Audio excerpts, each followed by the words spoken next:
What's up, guys? This is Anthony from Anthony's Customs, and for this review, we are looking at the DC Collectibles Batman The New Adventures Nightwing. And this guy is, of the bunch so far, I haven't gotten to Bane or Harley Quinn, but he is so far the best of this newest batch by far. He's really well done for the most part. He stands roughly about 5 3/4 inches, which makes him just about 15 centimeters. He comes with 2 fist hands on him in the package, so you can see those right there. And he has 3 more pair of hands, so let me show you those. The first pair is for him to hold his wingding, which is his batarang, for those of you that didn't know. And then he has another pair of gripping hands.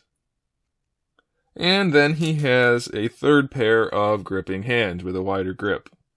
So 8 hands in total. Comes with 2 accessories. The first is this little binocular thing. Nicely detailed, a few different paint applications on there, nicely sculpted. And then lastly, of course, we needed to have a wingding since he is Nightwing. So now we have that. So a decent batch of accessories. He does, of course, come with his display stand with the acrylic upright. This is what it looks like. Completely outlined artwork on him, though, instead of any shading. So that's kind of a bummer. It doesn't look quite as good as it could, but it's still kind of cool to have the display stand with the character art. As far as the paint application on this guy, there isn't much to talk about. The chest thing is completely sculpted. So that's fantastic. I was really worried that they were going to just paint it on and it wasn't going to look good, but they sculpted it and it looks great. Really, really well done. The only problem is they didn't take the time to make sure these things were, the little cutouts, were lined up very well. They're not the same shapes and they're a little off. So that's really annoying because that's just laziness. Or bad molds, but either way, they shouldn't do that. So that's a bummer. But otherwise, it's really, really cool that they sculpted it and put it on top. The head sculpt is pretty good.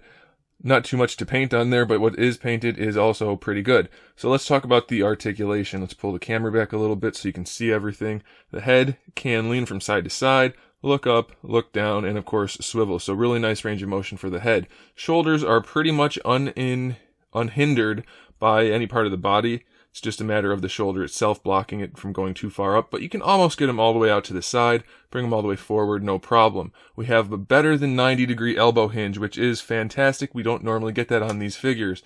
We have our bicep swivel down there, our wrists are swivels, and have the hinge built in.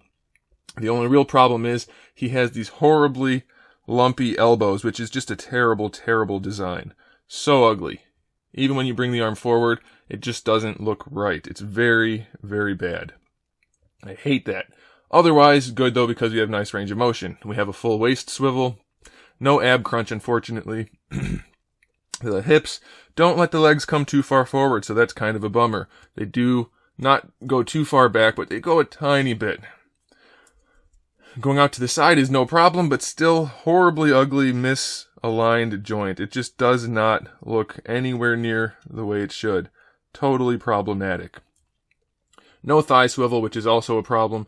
The knee hinge, only 45 degrees for no reason at all other than they're just lazy and didn't want to design it better. No reason at all, so that's not so good. The ankle hinge has really nice range. You can bring the foot all the way down, pretty far up, and it has the ankle rocker. Now the problem with the ankle rocker is it puts the foot off at this weird angle, and because we don't have a swivel in the thigh or in the shin, we can't account for it, so that joint is almost useless. So despite the flaws that almost all of these Batman figures have because DC Collectibles are being really lazy and cheap with them, it's a really darn good figure compared to the other ones. So I do recommend it. Just expect to have those flaws and you will not be disappointed. You're going to be pretty happy with it. I'm disappointed because I expect better for a figure that is like this at the price point. I mean, this figure costs the same. Here, let me grab something to show you. This figure right here costs the same amount of money as this figure. What am I missing? I must be missing something because they have more articulation in this figure, better paint applications, completely much more better sculpt. Everything about this figure is better. The size, every single thing you can think of is better in this figure. Same price point. What am I missing? I don't know. But there we go. Nightwing, the best of the bunch, despite his shortcomings. Still decent. If you're collecting the line, don't even hesitate. Grab him because like I said, he's not too bad. So there you go, guys. Thanks for watching. Make sure you subscribe to the channel so you can see my upcoming figure reviews, custom figures, and other good stuff. In the meantime, keep collecting.